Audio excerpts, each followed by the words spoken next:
തമിഴക വെട്രികഴകം അധ്യക്ഷനും നടനുമായ വിജയ് സിനിമയോട് വിട പറയുന്ന ചിത്രമായ ജനനായകന്റെ റിലീസ് കടുത്ത പ്രതിസന്ധിയിലേക്ക്. ചിത്രത്തിന് US സർട്ടിഫിക്കറ്റ് നൽകണമെന്ന സിംഗിൾ ബെഞ്ച് ഉത്തരവ് മദ്രാസ് ഹൈക്കോടതിയുടെ ഡിവിഷൻ ബെഞ്ച് റദ്ദാക്കി.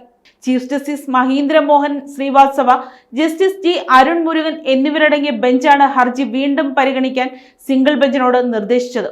സെൻസർ ബോർഡിന് തങ്ങളുടെ ഭാഗം ന്യായീകരിക്കാൻ സിംഗിൾ ബെഞ്ച് മതിയായ സമയം നൽകിയില്ലെന്ന വാദം ഡിവിഷൻ ബെഞ്ച് അംഗീകരിച്ചു. രാജ്യത്ത് മതസ്പർദ്ധ വളർത്താൻ വിദേശ ശക്തികൾ ശ്രമിക്കുന്നു എന്നതടക്കമുള്ള പരാമർശങ്ങൾ ചിത്രത്തിലുണ്ട്.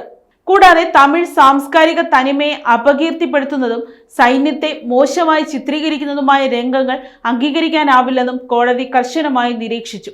നിർമ്മാതാക്കളായ KVN പ്രൊഡക്ഷൻസിനോട് ഹർജിയിൽ തിരുത്തലുകൾ വരുത്തി വീണ്ടും സമർപ്പിക്കാനും ജസ്റ്റിസ് PT ആശയോട് കേസ് അടിയന്തരമായി പരിഗണിക്കാനും കോടതി നിർദ്ദേശിച്ചിട്ടുണ്ട്. 14ഓളം കട്ടുകൾ വരുത്തിയിട്ടും വിവാദങ്ങൾ ഒഴിയാത്തത് ചിത്രത്തിന്റെ റിലീസിനെ അനിശ്ചിതത്വത്തിലാക്കിയിരിക്കുകയാണ്. തമിഴ്നാട് നിയമസഭാ തെരഞ്ഞെടുപ്പിന് കേവലം 2-3 മാസങ്ങൾ മാത്രം ശേഷിച്ചിരിക്കെയാണ് ഈ നിയമക്കുരുക്ക് എന്നത് ശ്രദ്ധേയമാണ്. തിരഞ്ഞെടുപ്പ് കമ്മീഷൻ തീയതി പ്രഖ്യാപിച്ച് പെരുമാറ്റച്ചട്ടം നിലവിൽ വന്നാൽ രാഷ്ട്രീയ പ്രാധാന്യമുള്ള ഈ ചിത്രത്തിന്റെ റിലീസ് അസാധ്യമാകും.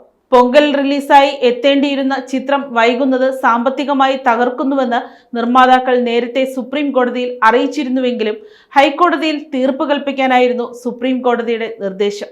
നിലവിലെ സാഹചര്യത്തിൽ നിർമ്മാതാക്കൾ വീണ്ടും സുപ്രീം കോടതിയെ സമീപിക്കാനുള്ള നീക്കത്തിലാണ്.